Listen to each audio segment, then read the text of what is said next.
Dear friends, आप देख रहे हैं जोधपुर का अर्धवार्षिक पेपर का सॉल्यूशन 21-22 का क्लास 12th के लिए। तो चलिए देखते हैं इसमें कौन-कौन से आपके क्वेश्चंस आए थे और उसके सॉल्यूशंस क्या-क्या रहेंगे। आपके 2022 के लिए जो मॉडल पेपर्स जारी किए गए हैं बोर्ड के ऑफिशियल वेबसाइट से, आप उनको डाउनलोड कर सकते हैं। इसी वीडियो के डिस्क्रिप्शन बॉक्स में मैं लिंक दे दूँगा, आपको डायरेक्ट केवल एक क्लिक में आपके सारे डाउनलोड हो जाएँगे और उनके आंसर्स मैंने बना दिए हैं, उनको आप प्लेलिस्ट में चेक कर सकते हैं। कोई भी दिक्कत हो कमेंट सेक्शन में कमेंट करिएगा, आपको आंसर्स जो है दे दिए जाएँगे और उसके सॉल्यूशंस भी दे दिए जाएँगे। आपको चिंता करने की आवश्यकता नहीं है। आगे बढ़ते हैं इस क्वेश्चन के सॉल्यूशन की तरफ। तो यहाँ पर पहला क्वेश्चन जो पूछा गया है, read the passage and answer the questions that follows, यानी कि आपको ये पूरा का पूरा पैसेज पढ़ना है, उसके बाद वो आंसर्स देने हैं। और ये जो पैसेज है ये दिया गया है आपका, the culture of Rajasthan is very different and unique. तो ये वाला पैसेज जो है इसको आपको कंप्लीट स्टार्ट करना है, पढ़ करके इसके आंसर्स देने हैं। तो यहाँ पे मैं पहले क्वेश्चन से स्टार्ट करता हूँ। What are the symbols of the unique culture of Rajasthan? तो यहाँ पर तीनों ऑप्शन सही हैं इसके। कलरफुल ड्रेसेस हैं, हैवी ज्वेलरीज है और पैलेटियल मेंशंस एंड हवेलीज हैं। तो ऑल ऑफ द अबव आ जाएगा। उसके बाद में सेकंड जो क्वेश्चन है इसमें पूछा गया, what makes the life of Rajasthani people colourful? तो यहाँ पे आ जाएगा आपका फेयर्स एंड फेस्टिवल सेलिब्रेशन। ठीक है, मेले और जो त्यौहार होते हैं वो सेलिब्रेशन जो है वो कलरफुल बनाते हैं राजस्थानी। ठीक है, उसके बाद में आपके नेक्स्ट जो है थर्ड नंबर इसमें पूछा गया, how is the weather of Rajasthan throughout the year? Throughout the year कैसा रहता है? तो ये हॉट रहता है और ड्राई रहता है। सी ऑप्शन इसमें आपका करेक्ट हो जाएगा। ये सी वाला ऑप्शन आपका करेक्ट हो जाएगा। उसके बाद में नेक्स्ट जो क्वेश्चन है उसकी बात करते हैं। नेक्स्ट क्वेश्चन में आपसे पूछा गया है, choose from the passage the word that means great eagerness eagerness for somethings is. तो या उसको ऑथिज्म बोलेंगे। सी ऑप्शन इसका करेक्ट हो जाए। यहाँ पर ये सी ऑप्शन इसका करेक्ट होगा। इसके बाद में नेक्स्ट जो क्वेश्चन है, क्वेश्चन नंबर 5 to 9 फिलअप्स हैं। तो यहाँ पे the question dash before the parliament has last week. तो यहाँ पर देखिए, the question dash before the parliament last week, तो केम अप। ठीक है, तो यहाँ पे क्या आ जाएगा, केम अप। ये वाला आपका ऑप्शन सही हो जाएगा, केम अप वाला। इसके बाद में जो नेक्स्ट क्वेश्चन है उसकी बात करते हैं। तो you can dash work without fear. तो you can carry on your work without fear, बिना डर के आप अपने काम को जारी रखें। का सातवां है, the boy have been playing dash morning. तो सिंस मॉर्निंग, सुबह से खेल रहा है। उसके बाद में days are hot dash summer. तो days are hot in summer आ जाएगा। तो यहाँ पे इन वाला ऑप्शन जो है आपका करेक्ट हो जाएगा। तो यहाँ पर इन लिखोगे तो ये आंसर राइट हो जाएगा। उसके बाद में नाइन्थ क्वेश्चन है, ask her she is ready. तो यहाँ पे आ जाएगा if she is ready. Ask her if she is ready, पूछो उससे अगर वो तैयार हो गई है। ठीक है ना, तैयार है तो। इस तरह से क्वेश्चन नंबर 10 से 14 जो है, state whether the true and false बताने हैं। तो 10वां क्वेश्चन है, mister M Hamel was a German teacher. तो ये फॉल्स है, वो फ्रेंच टीचर थे, आपको पता होगा। Mukesh wanted to become a pilot, ये भी फॉल्स है, वो मोटर मैकेनिक बनना चाहता था। 12 नंबर क्वेश्चन है, Charlie decided to take the subway from the Grand Central station, बिल्कुल ट्रू है। उसके बाद में नेक्स्ट क्वेश्चन है, Dewan brought a tiger from the People's Park in Madras. तो ये भी आपका ट्रू है। तो यहाँ पर आपके, ये आपने 13 नंबर तक क्वेश्चंस देख लिया। आगे बढ़ते हैं नेक्स्ट क्वेश्चन की तरफ। नेक्स्ट जो क्वेश्चन इसमें पूछा गया है, the paper seeming boy had rates I in the poem. तो ये ट्रू है, बिल्कुल ट्रू है। उसके बाद में आपका नेक्स्ट जो क्वेश्चन है, 15 से 20 नंबर आंसर करने हैं question in about a word और इन ए सेंटेंस, जो भी आपको सुटेबल लगता है। 15 नंबर क्वेश्चन है, what is the mother's face compared in the poem my mother at 66। तो वो थी लेट विंटर्स मून की तरह। ठीक है ना। उसके बाद में नेक्स्ट जो क्वेश्चन है इसमें पूछा गया है आपसे 16 number, an order from Berlin had been put up on which board. तो बुलेटिन बोर्ड पे वो ऑर्डर लगाया गया था। उसके बाद में what was the work of सहेली, इसका आंसर आप कमेंट सेक्शन में हमें बता दीजिएगा। उसके बाद में 18 नंबर क्वेश्चन है, what was the name of Charlie's wife. तो लॉजिया था तो उसका वाइफ का नाम। उसके बाद में नेक्स्ट जो क्वेश्चन इसमें 19 नंबर, ये पूछा गया है, at what age the tiger king become the king. तो वो 20 साल की उम्र में बना। उसके बाद में नेक्स्ट जो क्वेश्चन है, हु वाज डॉक्टर सदाव। तो doctor Sadao was a famous surgeon and scientist of Japan. तो ये आपका 20 तक के आंसर हो गए। 21 नंबर आंसर की बात करते हैं। तो यहाँ पर पूछा गया, what had been put up on the bulletin board. यहाँ पे मिस प्रिंट था तो यहाँ पे आप बोर्ड करोगे। ठीक है, बोर्ड मैंने लिख दिया है, यहाँ लियोड लिखा था तो यहाँ पे बोर्ड है। तो आपका जो आंसर हो जाएगा, क्या था उस पे, तो बुलेटिन बोर्ड पे एक न्यूज़ जो है, last 2 years all had bad news had come from the bulletin board that day an order had come from Berlin to teach only German in school of Alsace and Lorraine. This is the notice that the German had put up on the bulletin board. तो ये इसका answer हो गया 21 number का। ये सारे book से आपके क्वेश्चन है, इसमें आपको ऐसा कोई चिंता करने वाली बात नहीं है कि मतलब ऐसा कोई क्वेश्चन है कि आपको ना मिले। आराम से आप बुक से भी देख सकते हैं। मैंने बाकी अपनी मर्जी से और सही तरीके से इनके आंसर से लिख दिए हैं। 21 नंबर के बाद में 22 नंबर जो क्वेश्चन है, what make the city of Firozabad famous. तो आपको सभी को पता है कि वहाँ पे चूड़ियों का जो है पूरा कारोबार होता है, उसी वजह से वो पूरा का पूरा फेमस है। और वहाँ पर लोग बाग पूरी ज़िंदगी अपनी फर्नेसेस में काम करने में, ग्लास मेकिंग में पूरी ज़िंदगी बिता देते हैं। 23 नंबर जो क्वेश्चन है, why did Douglas decided to take help from instructor. तो उसने क्यों मतलब अपना जो है हेल्प लेने की मतलब हेल्प लेने के लिए ठाना डगलस ने इंस्ट्रक्टर से, तो प्रिवेंट करना चाहता था वो। ठीक है, तो इस तरह से आप ये पूरा का पूरा आंसर लिख सकते हैं। उसके बाद में नेक्स्ट जो क्वेश्चन है, और वो लर्न भी करना चाहता था स्विमिंग, सब कुछ अपना मतलब अपनी अपनी रक्षा के लिए उसने और अपने सीखने के लिए उसको हायर किया था। उसके बाद में नेक्स्ट जो क्वेश्चन है, इसमें पूछा गया आपसे, how did the servant behave when doctor सदाव sheltered A white man in his house. जब उसने एक शरण दिया वाइट मैन को, तो जो सर्वेंट थे उनका बिहेव कैसा था, ये आपको बताना है। तो इसका भी आंसर आप पूरी तरह से आराम से शांति से पढ़ेंगे तो आपको समझ में आ जाएगा। मैं आपका समय निवेश करूंगा और मेरे पास भी बहुत समय कम है, बहुत सारे पेपर्स हैं मेरे पास जिनको सॉल्व करके आपके लिए डालने हैं। 25 नंबर क्वेश्चन है, how we know that children at the elementary school are coming from a slum. तो हाउ वी डू नो, ये आपको बताना है कि कैसे हम जानते हैं। तो इस तरह से इसका आंसर आप लिख देंगे। ये रहा इसका आंसर।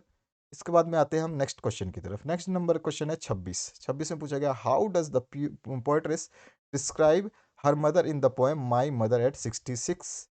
तो यहाँ पर उसने पूछा है कि मदर ने कैसे डिस्क्राइब किया अपनी सॉरी पोएट्रेस ने कैसे डिस्क्राइब किया अपनी मदर को, वो आपको बताना है। इसके बाद में नेक्स्ट जो क्वेश्चन है, यहाँ पे पूछा गया 27 नंबर। 27 नंबर में, what prediction was made by the astrologers at the tiger Kings birthday. Birthday पे यानी कि बर्थ पे उसने क्या प्रिडिक्शन किया था, ये आपको बताना है। उसने बताया था कि ये जो है आपका टाइगर किंग, ये बहुत ही मतलब एक ब्रेव बनेगा। और उसने प्रिडिक्ट भी किया था, baby was born in hour is bull, और bull and the tiger were enemies, यानी कि दोनों के दोनों दुश्मन होंगे। तो इस तरह से उन्होंने प्रिडिक्ट किया था।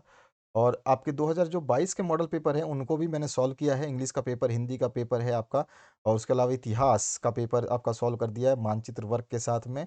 उसके अलावा आपका मैंने पॉलिटिकल साइंस के छोटे क्वेश्चंस हैं उनको सॉल्व करा दिया है। और भी आपके फिजिक्स के, केमिस्ट्री के, इन सभी के पेपर्स बनाए जा रहे हैं। अदर सब्जेक्ट्स के जल्द से जल्द अपलोड किए जाएंगे। आपको बस धैर्य रखना है और चैनल पे बने रहना है, अपने दोस्तों के साथ शेयर कर देना है। 22 के पेपर जरूर पढ़ लेना, और जितने भी आपके पेपर्स में अर्धवार्षिक के सॉल्व करवा रहा हूँ, आपके ज़िले में ना हुए हों या हुए हों, उनको सभी को पढ़ लेना। अगर आपको एग्जाम में 90 प्लस जाना है, मैं केवल 90 प्लस की बात कर रहा हूँ, पासिंग के लिए बात ही नहीं करता मैं। पास तो आप जैसे तैसे भी रगड़ते हुए हो जाओगे, लेकिन पढ़ने के वाले बच्चे जो है वो रगड़ते हुए नहीं पास होना चाहते, वो अच्छे मार्क्स से पास होना चाहते हैं। और एग्ज़ाम्स जो हैं इस बार अच्छा पैटर्न, आपका न्यू पैटर्न लागू किया गया, उसके हिसाब से आपको देने हैं। तो मॉडल पेपर्स जरूर देखना ताकि आपको पैटर्न का पता चल सके। यहाँ पे 28 नंबर क्वेश्चन है, you are Pavan Kumar write a letter to the editor of newspaper about the use of interest लिखा है। तो यहाँ पे ये मिस्टेक है, यहाँ पे इसको आप इंटरनेट कर लेना। ये इंटरनेट लिखा हुआ है, ये मिस्टेक है। ठीक है, तो आप इसको, आपको टीचर ने भी बता दिया होगा कि ये मिसप्रिंट है, तो आप इसको हटा दोगे, यहाँ पे इंटरनेट कर लोगे। और आप फिर लेटर लिखोगे तो सबसे पहले आप एडिटर का एड्रेस लिखोगे, 11 त्रिवेणी नगर जयपुर, जहाँ पे भी आपकी मर्जी है। जोधपुर का पेपर है, मैं जोधपुर लिख सकता था, आपकी मर्जी है। जब एड्रेस ना दिया हो तो आप अपनी एड्रेस, अपने घर का, अपने मोहल्ले का, अपने पड़ोस का, अपने बगल की सिटी का, किसी भी जगह का आप एड्रेस लिख सकते हैं, उसमें कोई दिक्कत नहीं होगी। एड्रेस सही लिखना चाहिए, बाकी कोई दिक्कत नहीं है। आप डेट डाल देंगे, यहाँ पे 8 जून 2020 डाला है। मैं डाल सकता था आज की तारीख, चाहता तो 28 तारीख डाल सकता था, 29 तारीख डाल सकता था, 2021 डाल सकता था, दिसंबर डाल सकता था। एडिटर डालना है राजस्थान पत्रिका जयपुर, जिसको भी आप लिख रहे हैं, टाइम्स ऑफ इंडिया भी लिख सकते थे आप। सब्जेक्ट में है about the use of internet. ठीक है, अब यहाँ पे आप इसको समझाएंगे। ठीक है, sir globalization has made the whole world like a small family, all countries no matter how far they are have became interdependent to each other. ठीक है, तो यहाँ पे आपका ये वाला लाइन जो है आप लिखेंगे, क्योंकि इसमें ग्लोबलाइजेशन के बाद में मतलब कितना भी ग्लोबलाइजेशन हुआ है, फिर भी कंट्रीज कितनी भी दूर हों, सभी के सभी पास में है। Use of internet has greatly help the globalisation, और पूरे विश्व को जो इंटरनेट है उसने बहुत ही हेल्प किया है। Today the whole world is interconnected through the internet, यानी कि हम सब लोग इंटरनेट से कनेक्टेड। आप भी जो पढ़ रहे हैं, ऑनलाइन एजुकेशन ले रहे हैं या फिर सॉल्यूशंस देख रहे हैं, सारे के सारे इंटरनेट की ही देन है।